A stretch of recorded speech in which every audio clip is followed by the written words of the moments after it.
मेरा नाम सैयद जाफ़र हुसैन। मैं Ahliyabad high school and junior college में हिंदी अध्यापक हूँ। आज हम 6वीं कक्षा का 4वां पाठ नौकर इसके बारे में जानकारी लेंगे।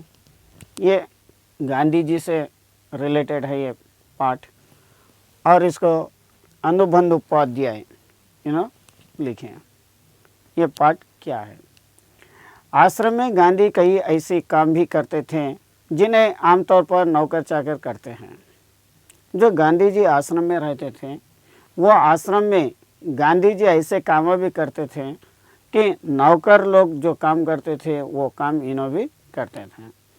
जिस ज़माने में वे बैरिस्टर से हज़ारों रुपए कमाते थे, जो हॉस्टल में रह के आश्रम में रह के जो नौकर चौकर का काम करते थे, वो टाइम पे वो ज़माने में बैरिस्टर से हज़ारों रुपए कमाते थे। यानी बैरिस्टर की पढ़ाई पढ़ के हज़ारों रुपए कमाते थे।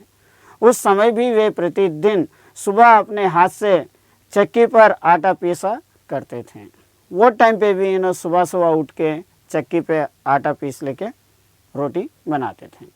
चक्की चलाने में कस्तूरबा और उनके लड़के भी हाथ बांटते थे। इनकी चक्की चलाने के लिए कस्तूरबा और उनका लड़का दोनों भी इनका साथ देते थे। इस प्रकार घर में रोटी बनाने के लिए महीना या मोटा आटा वे खुद पीस लेते थे। पूरा 1 महीने का आटा घर में जो होना है वो 1 महीने का पूरा इन लोग अपने हाथ से चक्की से पीस लेते थे। साबरमती आश्रम में भी गांधी ने पिसाई का काम जारी किया। जो साबरमती आश्रम है उसमें भी गांधी जी आटा पिसाई का काम शुरू करें। वो चक्की को ठोक करने में कभी कभी घंटों मेहनत करते थे, यानी चक्की को दुरुस्त करने में, यानी बीच में ठोक मारने में घंटों टाइम भी बिताते थे। एक बार एक कार्यकर्ता ने कहा कि आश्रम में आटा कम पड़ गया है। एक बार एक कार्यकर्ता यानी यहाँ पे काम करने वाला बोला कि आश्रम में आटा कम पड़ा। आटा पिसवाने में हाथ बांटने के लिए गांधी फौरन उठकर खड़े हो गए। जब वो टाइम पे गांधी जी फौरन आटा पीसने के लिए तैयार हो गए।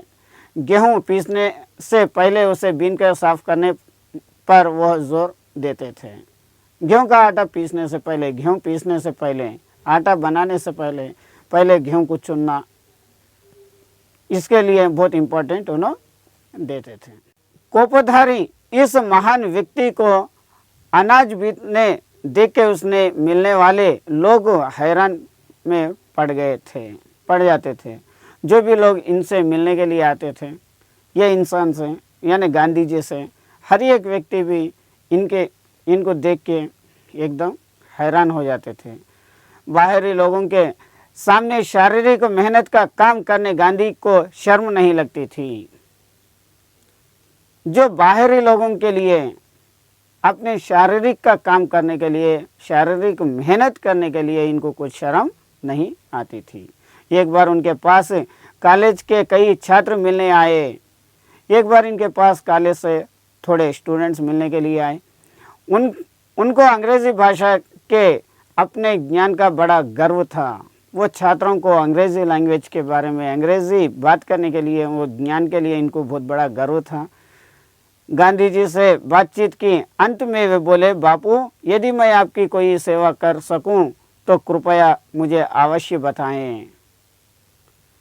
इन लोग बातचीत करते करते आखिरी में बोला एक लड़का उठ के, बापू जी आपको अगर से कोई मेरी मदद होना है तो आप फ़ौरन बताइए, मैं अवश्य ये काम करूँगा। उन्होंने आशा थी कि बापू उन्हें कुछ लिखने पढ़ने का काम देंगे। उसे एक उम्मीद थी कि बाबूजी उसे कुछ पढ़ने लिखने का काम देंगे। गांधी ने उनके मन की बात टाल ली और बोले, अगर आपके पास समय हो तो इस थाली के गेहूं बीन डालिए। अगर से आपके पास टाइम रहा तो ये थाली में थोड़े गेहूं है उसे चुन के दीजिए, बुन दीजिए। अनंतुक बड़ी मुश्किल में पड़ गए। जो आदमी आया था, अननोन पर्सन आया था, उन्हें बहुत बड़ी मुश्किल में पड़ गया। लेकिन अब तो वो कोई चारा नहीं था, लेकिन अब तो कुछ बचने का चारा नहीं था। 1 घंटे तक गेहूं बीनने के बाद वह थक गया और गांधी से विदा मांगकर चल दिया। 1 घंटा लगा वो गेहूं चुनने के लिए। उसके बाद उन्होंने थक के गांधी जी से विदा लेके वहाँ से चला गया। कुछ वर्षों तक गांधी ने आश्रम के भंडार का काम संभालने की मदद दी। कई साल तक गांधी जी आश्रम का भंडार संभालने की, आश्रम की पूरी जिम्मेदारी संभालने का काम लिए। सवेरे की प्रार्थना के बाद वे रसोई में जाके सब्जियां छीलते थे। सुबह में प्रार्थना होने के बाद इन्होंने रसोई में चूल्हे के जाके सब्जियां छील के रखते थे। रसोई घर या भंडारों में अगर वे कहीं गंदगी या मकड़ी का जाला देख पाते तो वे अपने साथियों को आड़े हाथ ले लेते हैं। अगर से ये रसोई घर में ये चूल्हे के कुछ गंदगी दिखी या मकड़ी का जाला दिखा, कुछ भी दिखा, तो अपने जो साथियाँ रहते हैं उन लोगों को डांट देते थे। उन्हें सब्जी, फल और अनाज के पौष्टिक गुणों का ज्ञान था। इनको क्या है, सब्जी, फल और अनाज के पौष्टिक यानी उसमें प्रोटीन्स, विटामिन्स क्या क्या है उसके बारे में ज्ञान था। एक बार एक आश्रमवासी ने बिना धोए आलू काट दिए। एक बार आश्रम में बिना धोए आलू काट दिए थे।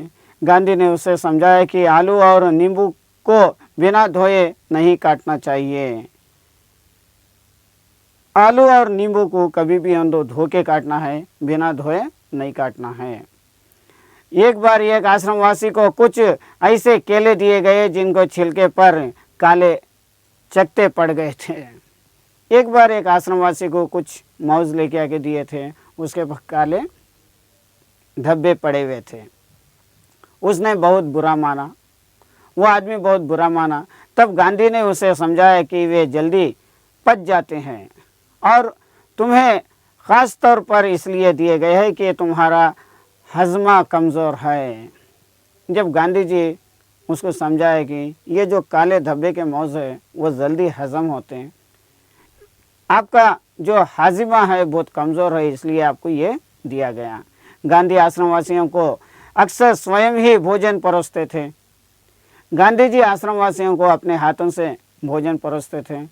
इस कारण वे बेचारे बेस्वाद उबली हुई चीज़ों के विरुद्ध कुछ कह भी नहीं पाते थे। इसलिए बेचारे कोई भी कुछ बेस्वाद भी रहा तो खामोशी से खा लेते थे, कुछ नहीं बोलते थे। दक्षिण अफ्रीका की एक जेल में वे सैकड़ों कैदियों को दिन में 2 बार भोजन परोसने का कार्य कर भी चुके थे। दक्षिण अफ्रीका में जेल में थे वक़्त, एक जेल में थे वक़्त उन्होंने सैकड़ों आदमियों को, कैदियों को, वहाँ के कैदियों को दिन में 2 बार खाना परोसने का काम करते थे। आश्रम का एक नियम था कि सब लोग अपने बर्तन खुद साफ करें। वहाँ के आश्रम का एक नियम था कि जिसके बर्तन उन लोग धो लेना था। रसोई के बर्तन बारी बारी से कुछ लोग दल बांध कर धोते थे। जो चूल्हे के जो भगोने हुए रहते, प्लेटां तो जिसके उन्हें धो लेते थे, लेकिन ये भगोने के जो बड़े बड़े भगोने हुए रहते थे, बर्तन रहते थे, उसे एक दल बन के, एक ग्रुप बन के उसे साफ करते थे। एक दिन गांधी ने बड़े बड़े पतलियों को खुद साफ करने का काम अपने ऊपर लिया। एक दिन गांधी जी बड़े बड़े बर्तनों को धोने के लिए ये जिम्मा अपने ऊपर लिया। इन पतलियों की पेड़ों में खूब कलियां लगी थी। ये पतलियों में, ये भगोने के बीच में बहुत कालिक लगी हुई थी। राख भरे हाथों से वो एक पतिल को खूब ज़ोर ज़ोर से रगड़ने में लगे हुए थे। राख लेके वो कालिक को हटाने के लिए ज़ोर ज़ोर से रगड़ रहे थे कि तभी कस्तूरीबा वहाँ आ गई। जब कस्तूरीबा वहाँ पे आके पहुँच गई, उन्होंने पतीले को पकड़ लिया और बोली ये काम आपका नहीं है। उन्होंने ये भगोने को पकड़ लेके, ये पीतल के पतलियों को पकड़ लेके गांधी जी से बोली ये काम आपका नहीं है, इसे करने को और बहुत से लोग हैं, ये काम करने के लिए और बहुत सारे लोग हैं। गांधी को लगा कि उसकी बात मान लेनी ही बुद्धिमानी है और वे चुपचाप कस्तूरीबा को इन बर्तनों की सफाई सौंप कर चले गए। जब गांधी जी सोच लिए कि यहाँ से हट जाना अच्छा है, ये अक्लमंदी का काम है बोल के सोच लिए और चुपचाप कस्तूरीबा के हाथ में ये बर्तन सौंप दिए, वहाँ से चले गए। बर्तन एकदम चमकते ना हो तब तक कि गांधी को संतोष नहीं होता। बर्तन पूरे एकदम चमकते रहना जब तक इन्हें खुश नहीं होते थे। एक बार जेल में उनको मददगार दिया गया था, उसके काम से असंतुष्ट हो गए। उन्होंने बताया था कि वे खुद कैसे लोहे के बर्तनों को भी मांझ कर चांदी सा चमका सकते हैं। एक बार इसके हाथ के नीचे एक मददगार यानी अटेंडर के जैसा दिया गया था, तो जब उसके काम से इन्हों असंतुष्ट थे, उन्होंने बताया कि लोहे का भी बर्तन रह दो, उसे चांदी के जैसा चमका सकते बोल के सोच के उसे लोहे के बर्तन को चांदी के जैसे चमकाना शुरू करा। जब आश्रम का निर्माण हो रहा था, उस समय वहां आने वाले कुछ मेहमानों को तंबुओं में सोना पड़ा था। जब आश्रम का निर्माण यानी उसे तैयार हो रहा था, आश्रम बन रहा था, उसका निर्माण हो रहा था, उस समय वहाँ के लोग, कुछ लोग मेहमान तंबुओं में रहते थे। एक नवगत को पता नहीं था कि वह अपने बिस्तर कहाँ रखना चाहिए। एक नया स्टूडेंट वहाँ आया था, उसको पता नहीं है कि उसका बिस्तर कहाँ रखना है, इसलिए उसने बिस्तर को लपेट कर रख दिया और यह पता लगाने कि उसे वहाँ कहाँ रखना है। वो जो नवगत, जो नया लड़का है, उन्होंने बिस्तर लपेट दिया और उन्होंने वहाँ से जाके ये बिस्तर कहाँ रखना है बोल के पता लगाने के लिए गया। लौटते समय उसने देखा कि गांधी खुद उसका बिस्तर कंधे पर उठाए रखे चले जा रहे थे। जब उन्होंने पलट के आने के बाद देखा तो गांधी जी वो लड़के का बिस्तर कंधे के पर उठा लेके अपन खुद कहाँ पे रखना है वहाँ पे ले जा रहे थे। आश्रम के लिए बाहर बने कुएं से पानी खींचने का काम भी वे रोज़ करते थे। आश्रम में जो कुआं है, बाहर एक कुआं बने हुआ है, वो कुएं में से पानी निकालने का काम भी गांधी जी किया करते थे। एक दिन गांधी कुछ अस्वस्थ थे और चक्की पर आटा पीसने का काम में हिस्सा बांट चुके थे। एक दिन गांधी जी बीमार थे और चक्की में आटा पीसने के काम में ज़रा लगे हुए थे। उनके एक साथी ने उन्हें थकावट से बचाने के लिए अन्य आश्रमवासियों की सहायता से सभी बड़े बड़े बर्तनों में पानी भर डाला। जब इनकी थकावट दूर करने के लिए, इनकी थकावट से बचाने के लिए इन्होंने क्या करा, सब अन्य आश्रमवासियों से यानी दूसरे आश्रमवासियों से मदद से बड़े बड़े बर्तनों में पानी भर डाला। गांधी को यह बात पसंद नहीं आई, गांधी जी को ये अच्छा नहीं लगा, मन में कुछ ठोस भी लगी, मन में कुछ ठोस लग गई। उन्होंने बच्चों के नहाने का एक टब उठा लिया और कुएं से उसमें पानी भरकर टब को सिर पर उठाकर आश्रम में ले आया। वो तो अच्छा नहीं लगा। उसके बाद उन्होंने क्या करा, उन्होंने बच्चों का नहाने का एक टब उठा लेके गया और कुएं से पानी खींच के वो टब भर के वो सर पे उठा के फिर आश्रम में लेके आया। बेचारे कार्यकर्ता बहुत दुख हुए। बेचारे कार्यकर्ता जो भी हैं, जो काम करने वाले हैं, उन लोग बहुत दुख हुए। शरीर से जब तक बिल्कुल लाचारी ना हो तब तक गांधी को यह बात बिल्कुल पसंद नहीं थी। जब तक शरीर से ये काम नहीं होता तब तक ये काम करते ही रहना है। शरीर अगर से लाचार हो गया तो ये काम जब छोड़ना है। इसलिए तब तक उनको ये काम पसंद नहीं था कि महात्मा या बूढ़े होने के कारण उनको अपने हिस्से का दैनिक शारीरिक श्रम ना करना पड़े। क्या मैं महात्मा होने के कारण या बूढ़े होने के कारण मेरा काम मैं नहीं करना, क्या शारीरिक श्रम ना करना पड़े? उनमें हर प्रकार का काम करने की अद्भुत क्षमता और शक्ति थी। गांधी जी के बाद हर एक काम करने की अद्भुत क्षमता थी और शक्ति थी। वो थकन का नाम भी नहीं जानते थे। वो थकन क्या चीज़ है उन्हें जानते नहीं थे। दक्षिण अफ्रीका में बोअर युद्ध के दौरान उन्होंने घायल को स्ट्रेचर पर लदाकर एक एक दिन में 25-25 मील तक ढोया था। जो बोअर में युद्ध हुआ था वो टाइम पे जो लोग घायल हो गए उन लोगों को स्ट्रेचर के पर बिठा के पैदल एक एक दिन में 25-25 किलोमीटर दूर तक उनको पहुंचाया। वही मीलों पैदल चल सकते थे, वो इतने मील पैदल भी चल सकते थे। दक्षिण अफ्रीका में जब वे टाइलेंट बाड़ी में रहते थे तब पास के शहर में कोई काम होने पर दिनों में अक्सर 42 मील तक पैदल चलते थे। जहाँ पे उन्हें रहते थे वो शहर में जाने के लिए 42 किलोमीटर भी उन्हें पैदल जाते थे। इसके लिए वे घर में बना कुछ नाश्ता साथ लेकर सुबह 2 बजे ही निकल पड़ते थे। इसलिए उन्हें सुबह में घर में जो नाश्ता बनता उसे टिफ़िन के सब बन लेके उन्हें 2 बजे वहाँ से पैदल निकलते थे। शहर में ख़रीदारी करते और शाम होते होते वापस फार्म पर लौट आते थे। फिर शहर में जाके ख़रीदारी करके शाम होते वक्त उन्हें फिर अपनी जगह पर लौट आते थे। उनका अन्य साथी भी उनके इस उदाहरण का खुशी खुशी अनुकरण करते थे। जो इनके साथियाँ रहते थे उन लोग भी खुशी खुशी से इनका साथ देते रहते थे। एक बार किसी तालाब की भराई का काम चल रहा था। एक बार किसी तालाब का काम चल रहा था जिसमें गांधी के साथी लगे हुए थे। वो काम के लिए गांधी जी के साथियाँ लगे हुए थे। एक सुबह काम ख़त्म करके वे लोग फावड़े, कुदला और टोकरियाँ लिए जब वापस लौटे तो देखते हैं कि गांधी ने उनके लिए तश्तरियों में नाश्ते के लिए फल आदि तैयार करके रखे हैं। जब इन लोग पूरा काम करके शाम के टाइम घर को लौट रहे हैं, फावड़े सबला वो लेके टोकरियाँ लेके वापस लौटते थे तो गांधी जी उनके लिए तश्तरियों में फलों से तैयार करके एक नाश्ता रखते हुए थे। एक साथी ने पूछा, आपने हम लोगों के लिए ये सब कष्ट क्यों किया? एक साथी पूछा, हम सब के लिए ये इतनी मेहनत क्यों करें? क्या यह उचित है कि हम आपसे सेवा कराएं? क्या ये सही है कि आपसे हम मदद लेना? गांधी ने मुस्कुराकर उत्तर दिया, क्यों नहीं, मैं जानता था कि तुम लोग थके मंदे लौटेगे। क्यों नहीं, मेरे से भी मदद लेना है। मैं जानता था कि आप लोग थक के यहाँ पे आएंगे।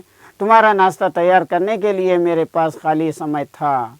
आप लोगों का नाश्ता तैयार करने के लिए मेरे पास बहुत सारा समय था। दक्षिण अफ्रीका में रहने वाले भारतीयों के जाने माने नेता के रूप में गांधी जी भारतीय प्रवासियों की मांगों को ब्रिटिश सरकार के सामने रखने के लिए एक बार लंदन गए। जो दक्षिण अफ्रीका में रहने वाले भारतीय जाने माने नेता जो गांधी जी के भारतीय प्रवासियों की मांग को पूरा करने के लिए ब्रिटिश सरकार के सामने रखने के लिए, जो भारत प्रवासियों की मांग जो है वो ब्रिटिश सरकार के सामने रखने के लिए एक बार लंदन गए थे। वहाँ उन्होंने भारतीय छात्रों ने एक शाकाहारी भोज में निमंत्रित किया। वहाँ पे भारतीय छात्रों को एक शाकाहारी के भोजन में उन लोगों को बुलाया था। छात्रों ने इस अवसर के लिए स्वयं ही शाकाहारी भोजन तैयार करने का निश्चय करा था। वहाँ पे ये मौके पर वहाँ के स्टूडेंट अपने खुद ही से स्वयं शाकाहारी भोजन बनाने के लिए तैयार हो गए थे। तीसरा पहर 2 बजे तक दुबला पतला और चरहरा आदमी आकर उनमें शामिल हो गया। तीसरे पहर में यानी 2 बजे के बाद, दोपहर के बाद एक दुबला पतला एक आदमी आके वहाँ पे मौजूद हो गया और तश्तरियाँ धोने, सब्ज़ी साफ़ करने और अन्य झूठे पुटे काम करने में उनकी मदद करने लगा। वहाँ पे उन्होंने आके सब्जियां धोने में और तश्तरियाँ साफ़ करने में, ऐसे छोटे मोटे कामों करने के लिए उन्होंने मदद करने के लिए आ गया। बाद में छात्र का नेता वहाँ आया तो क्या देखता है कि वो दुबला पतला आदमी और कोई नहीं, उस शाम को भोज में निमंत्रित तो उनके सम्मानित अतिथि गांधी थे। वो जो छोटा सा दुबला पतला छात्र जो था वहाँ पे वो कोई नहीं था, वही ब्रिटिश सरकार जिसको आमंत्रित करे थे वही नेता गांधी जी वहाँ पे थे। गांधी दूसरों से काम लेने में बहुत सख्त थे। गांधी जी दूसरों से काम लेने के लिए बहुत सख्त थे, लेकिन अपने लिए दूसरों से काम कराना उन्हें नापसंद था। लेकिन अपने लिए दूसरों से काम कराना उनके लिए पसंद नहीं था। एक बार एक राजनीतिक सम्मेलन से गांधी जी जब अपने डेर पर लौटे तो रात हो गई थी। एक बार राजनीतिक सम्मेलन में यानी पॉलिटिक्स मीटिंग में उन्हें जाके आने के बाद बहुत देर रात हो गई। सोने से पहले वे अपने कमरे का फर्श बुहार रहे थे। सोने से पहले अपने कमरे का जो फर्श है उसे धुआ रहे थे, यानी झटक रहे थे। उस समय रात के 10 बजे थे, वो टाइम पे रात के 10 बजे थे। एक कार्यकर्ता ने दौड़ के गांधी के हाथ से बुहारी ले ली।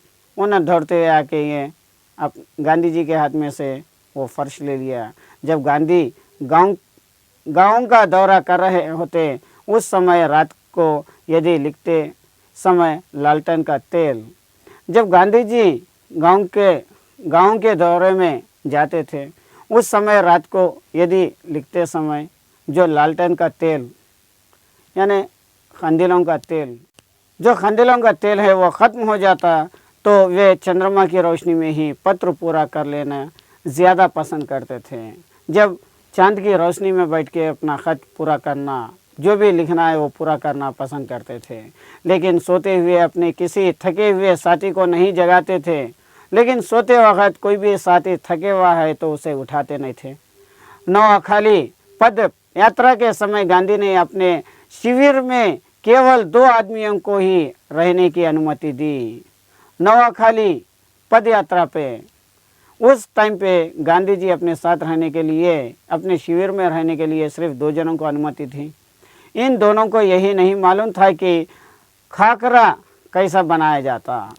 ये 2 जनों को भी नहीं मालूम था कि खाकरा कैसा बनाया जाता। इस पर गांधी स्वयं रसोई में जा बैठे और निपुण रसोई की तरह उन्होंने खाकरा बनाने की विधि बताई। इन्हों खुद रसोई में गए यानी चूल्हे के गए और खाकरा कैसा बनाना इन लोगों को सिखाने लगे। उस समय गांधी की अवस्था 18 वर्ष की थी। वो टाइम पे गांधी जी की उम्र 18 साल थी। गांधी को बच्चों से बहुत प्रेम था।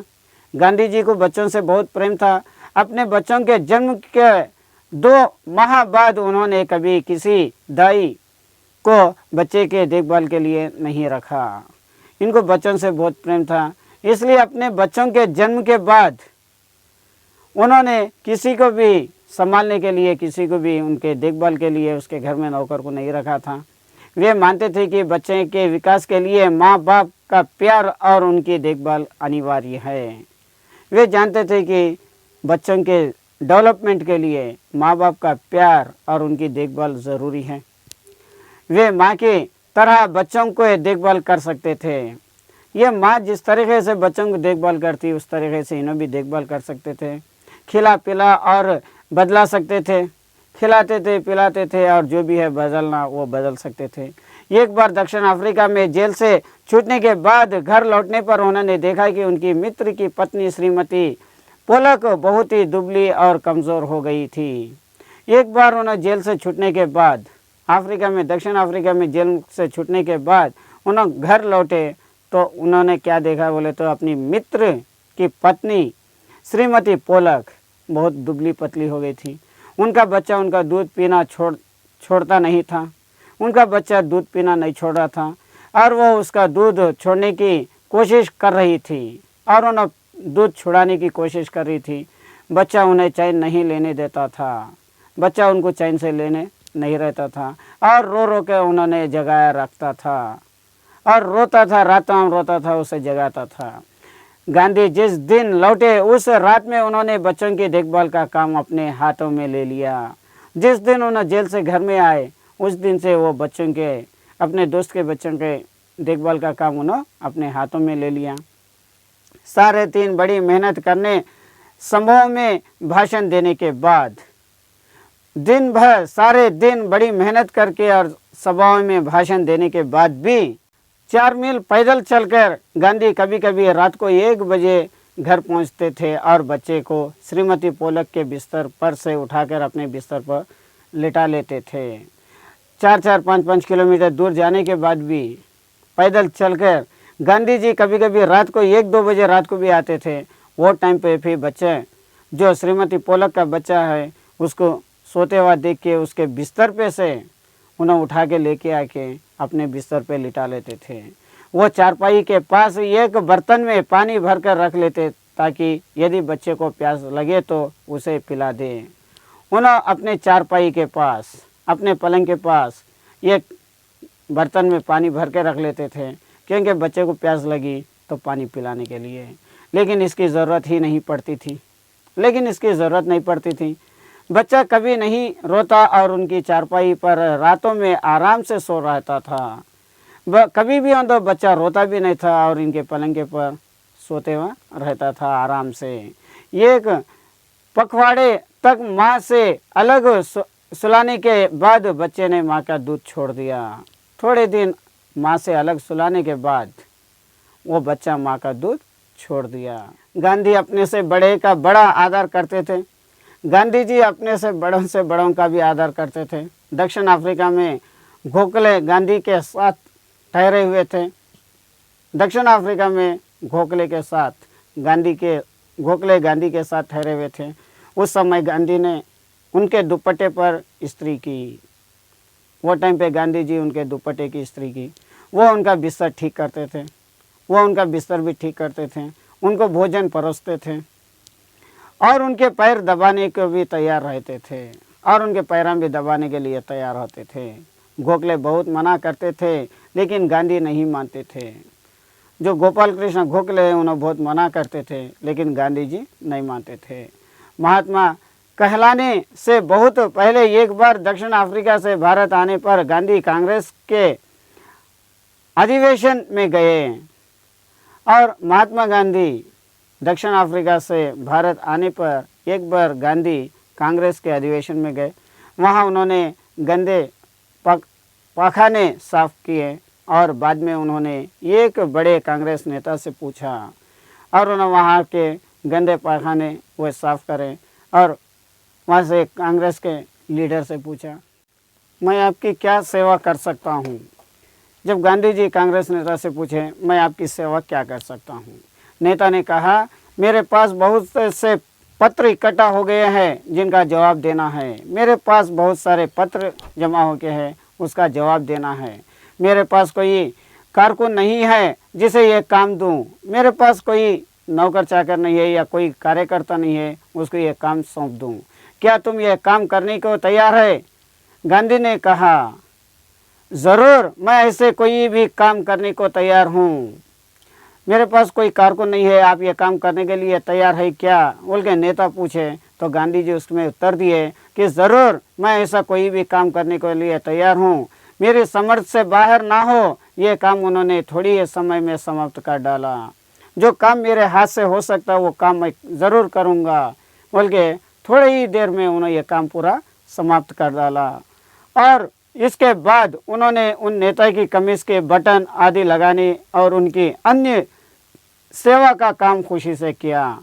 और उसके बाद उन्होंने वो नेता की कमीज़ के बटन लगाना और उनके साथ दूसरे काम करना यानी उनकी सेवा करना बहुत खुशी से ये काम करते हुए आते थे।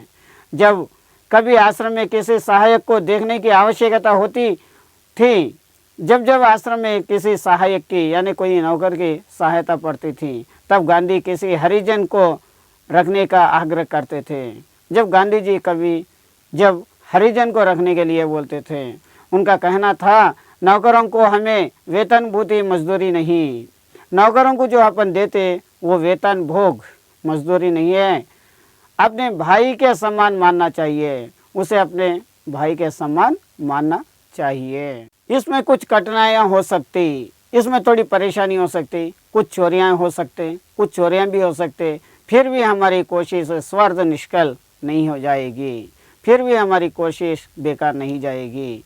उन्हें यह मालूम ही ना था कि किसी को नौकर की भांति कैसे रखें। उनको ये नहीं मालूम था कि नौकर को किस तरीके से रखना। एक बार भारत की जेल में उनके कई साथी कैदियों ने उनकी सेवा टहल का काम सौंपा गया। एक बार भारत के जेल में इनके साथी कैदियों की सेवा के लिए इनको सौंपा दिया। एक आदमी उनके फल धोता या काटता, दूसरा बकरियों को दुहाता, तीसरा उनके निजी नौकर की तरह काम करता और चौथा उसके पाखाने की सफाई करता था। इसमें से एक आदमी फल वह धोता था और काटता था, दूसरा बकरियों को चराता था और तीसरा के नौकर की तरह काम करता था और चौथा पायखाने को साफ करता था। एक ब्राह्मण कैदी उनके बर्तन धोता था, एक ब्राह्मण कैदी है उनके बर्तन धोता था और दो गोरे यूरोपियन प्रतिदिन उनकी चारपाई बाहर निकालते थे और वहाँ के 2 यूरोपियन के लोग हर रोज़ उसकी चारपाई बाहर निकालते थे। गांधी ने देखा कि इंग्लैंड में ऊंचे घरानों में घरेलू नौकरों के परिवार का आदमी माना जाता था। गांधी जी ये महसूस करे कि इंग्लैंड के ऊंचे घराने के में घरेलू नौकरों के परिवार का आदमी माना जाते थे। एक बार एक अंग्रेज़ के घर से विदा लेते समय उन्होंने देखकर खुशी हुई कि घरेलू नौकरों का उससे परिचय नौकरों की तरह नहीं बल्कि परिवार के सदस्य के समान कराया गया। एक बार एक अंग्रेज़ के घर से विदा लेते वक्त उस समय उन्होंने ये देखकर खुश हुआ कि घरेलू नौकरों को वहाँ पे नौकरों के वैसा नहीं, एक घर के परिवार के सदस्य के वैसा मिलाते थे। एक बार एक भारतीय सज्जन के यहाँ काफ़ी दिनों तक ठहरने के बाद गांधी जब चलने लगे तब उस घर के नौकरों से उन्होंने विदा ली और कहा, एक बार भारतीय सज्जनों से यहाँ काफ़ी दिनों तक ठहरने के बाद गांधी जी जब चलने लगे तो तब उस घर से नौकरों से विदा लेते हुए क्या बोले तो देखिए, मैं कभी किसी को अपना नौकर नहीं समझता, मैं कभी भी किसी को भी अपना नौकर नहीं समझता, उसे भाई या बहन ही माना है और अपने लोगों को भी अपना भाई समझता हूँ। मैं हर एक को भी भाई बहन बोल के मानते हुए चलता हूँ। आपने मेरी जो सेवा की उसका प्रतिदान देने की सामर्थ्य मुझ में नहीं है। आप मुझे जो मेहनत करके आप जो मेरे साथ जो मेहनत किए उसके लिए कुछ देने के लिए उतना सामर्थ्य मेरे पास नहीं है, लेकिन ईश्वर आपको इसका पूरा फल देंगे, लेकिन भगवान इसका पूरा फल आपको देंगे। ये था आज का पाठ नौकर, ये गांधी जी के बारे में था। आज के लिए ये पाठ यहाँ पे समाप्त, कल दूसरा।